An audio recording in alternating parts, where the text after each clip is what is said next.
T-Man 978 Chill Review.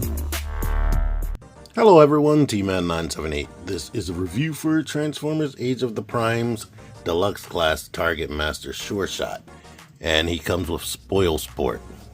Here is a brief look at the packaging, but I will be talking about it, so yay, there we go. Now this little humanoid dude is just something I found inside of another toy. It's a roughly Diaclone height figure, and I wanted to show how tall it would be next to somebody in an exosuit. But Sureshot comes with Spoilsport in a separate little baggie with these spoiler parts. They go on the back of his arm with a 5mm peg. Nope, that's upside down. They need to be hanging lower where they are 100% in the way, and since they are on these short 5mm pegs, you will be struggling to keep them in the arm. So here's the decision you need to make. See the exact spot they need to be and glue them, or let them keep falling off. And let me just get into my main complaint right away so that I don't have to keep harping on it. You'll just notice it as I go. All of the figures have been feeling better and with tighter joints and whatnot. And this has them in most places. But he is a deluxe class, and deluxe class typically are around the height of Wheeljack here, he already feels cheap. Then you have other figures that are like this size that use thicker, better feeling plastic at the price point. And here's another deluxe class. But so you can see that he is like very tall and basically stretched out to get a different scale for this character. Unfortunately, that means they needed to stretch out the plastic, and then he comes technically with a whole different other character. So they really had to stretch out their budget for him. So he is full of waffles, even when you don't think there should be waffles.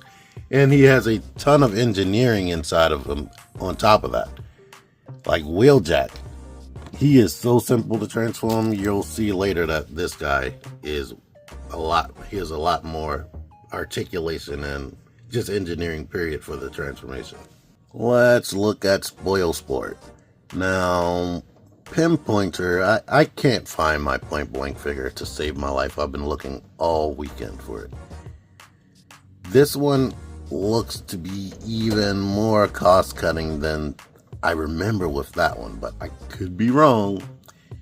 But it's a bunch of waffly, like Lego pieces almost, feels like, with a robot design in there. And yeah, the arms don't move. They did put paint on the eyes. That's the only paint you get. But the thing I think is unfortunate is when you transform them, like you saw how waffly the back is. Now I admit the hips are pinned and they do have like a ratchety sensation, so that feels good. But this is just clipped on. Here's what I hate. They have the waffles right there on the top of the gun. That's something you see in the robot mode. Down here, I don't care so much, but I definitely wish they would have filled that in. And this whole figure feels like DNA designs. They probably sent them an advanced copy to fix some of this. But yeah, here he is in his gun mode. And let's look at Sureshot while we're here. The head is nicely painted. The eyes and the face is painted. The helmet, just black plastic. But yeah, and as you can imagine, he's gonna have neck articulation. But here's this stuff back here. The legs are covered by these wheels, but as you can see, empty space everywhere. The arms. Normally, I'm used to hollowness in the forearms when the hand transforms. This is one solid piece. Well, two solid pieces probably, so that it could connect around this. No, I'll take that back. I believe it's one piece, and they put a pin through there. And the cool thing is they fully painted the forearms. But yeah, then you get like, now I'm used to the mushroom pegs showing in the back sometimes. A lot of figures they've released recently have been fixing that.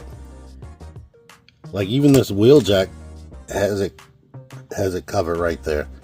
But here's the bad thing. You can see the mushroom pegs in the front. Wow, I am not used to that.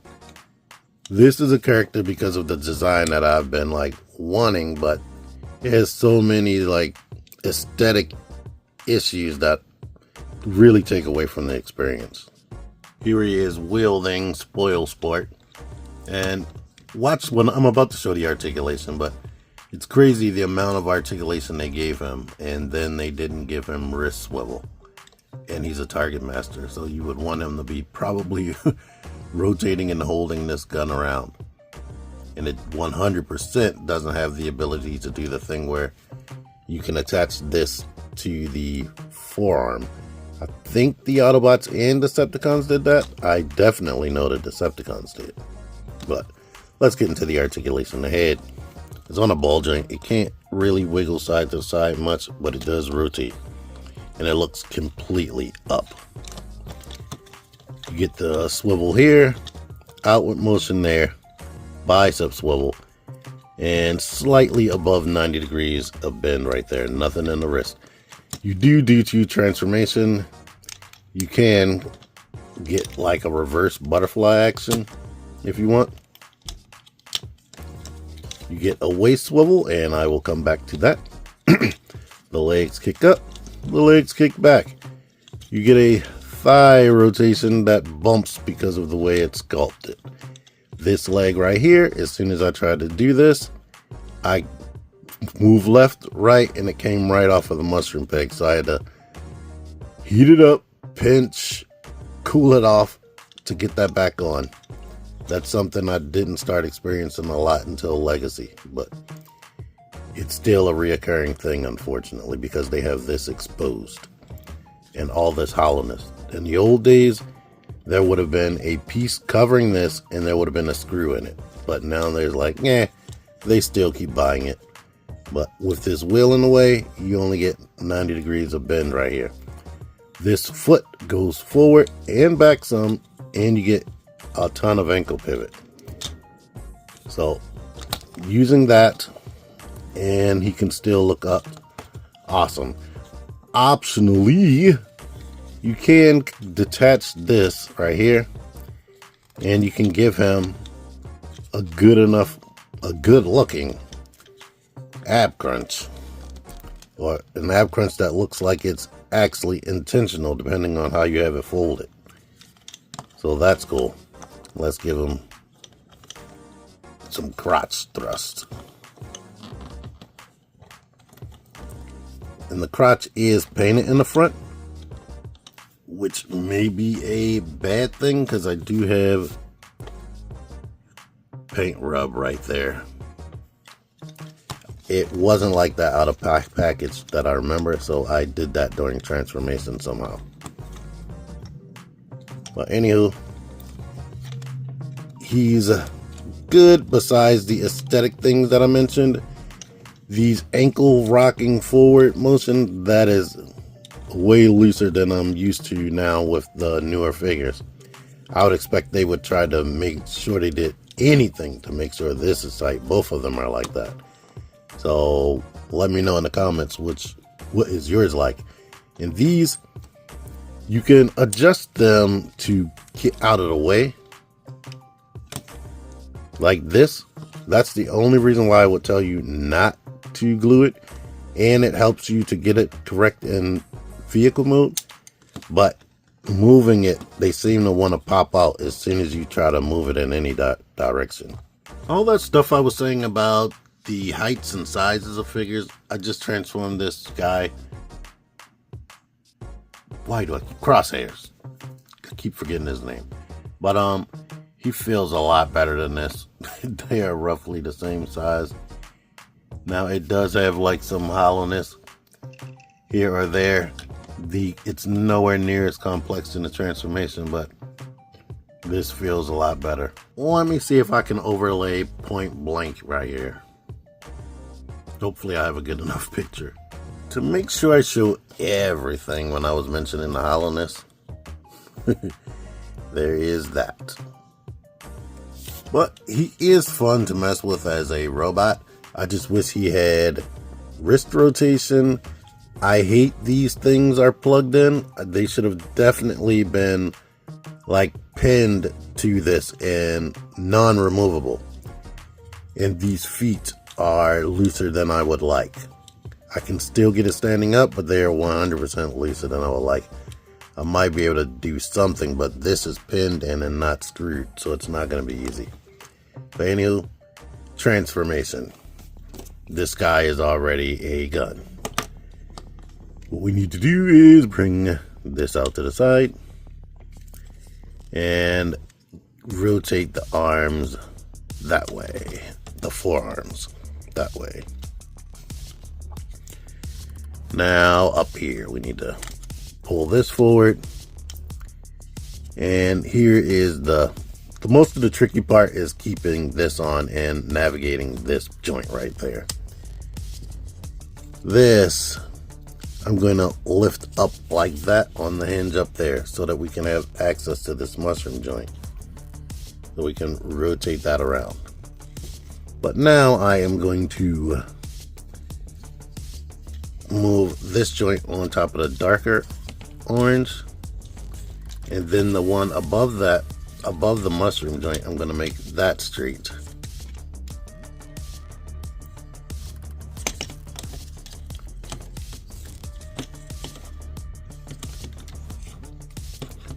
And then bring things down like this. Basically, we can move this down to get it out the way, but this hinge right here, we need to lift that up, put the arm down like this, start rotating it back so that this can be in the front. And up here, we need to keep this spoiler in place and make sure that this comes up over that little yellow nub. Keeping the spoiler in place is the toughest part, but let's try that again. Lift this up so that we can bring this down. And now we can, at this point, start lifting this higher while we rotate this so it will pass its face. So now we got to get this into place and get the spoiler to roughly match up. And at this point, we could lift the head up like this if you want. Rotate the waist around. Take this wheel out, and I'm going to just put things out like this for now. Rotate the wheel out, put things out like this. The feet need to come forward and peg onto the peg that's on the shin. The legs got that overlapping peg system. You could do that. And we can accordion the knees back in here. So as you can see, if it didn't have those wheels in the way, he would technically have like double jointed knees. But now I'm gonna rotate this back like this, and these two pegs right here go into some peg holes right there that I don't know if you can see. My camera focuses on my hand a lot over there, but get that squeezed in. Now we can bend these elbows and get this peg into that slot. Bend the elbows, get the peg into that slot. Rotate this wheel to peg into there. Rotate that.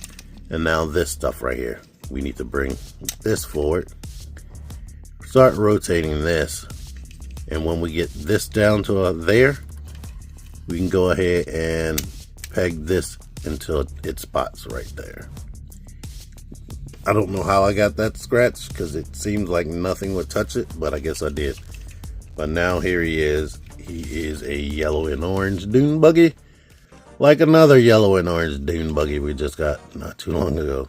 But it has the clipped on wheels. They roll even on my little surface right here, which is great. And Spoilsport plugs in there. It has 2 other gun ports right there, so if you have regular guns laying around, you can still port them in there or do whatever you want. He has another port right there. And I think that's it. Well, you still do have blast effects ports, like if you wanted to make them jump off the ground this type of way.